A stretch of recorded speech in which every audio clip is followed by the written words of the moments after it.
In this video, I'll walk you through how to create both QR codes and barcodes in Lightburn, a quick and straightforward process that adds a professional touch to your designs. First, head to the Tools menu in the top bar. From here, select Create Barcode, and then draw a box on your workspace to set the size of your code. Next, simply paste the link or text you want to embed in the code. From the drop-down menu, choose QR code.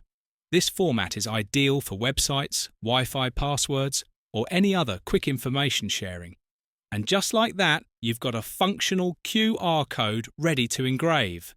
To show you the flexibility of this tool, I'll quickly make a standard barcode as well. Follow the same steps, but this time, choose Code 128 from the drop-down menu.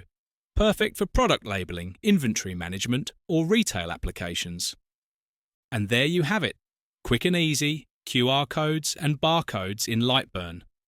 Don't forget to test your codes before engraving to make sure they scan perfectly.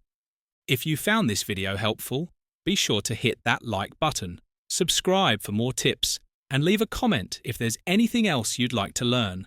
Thanks for watching, and I'll see you in the next one.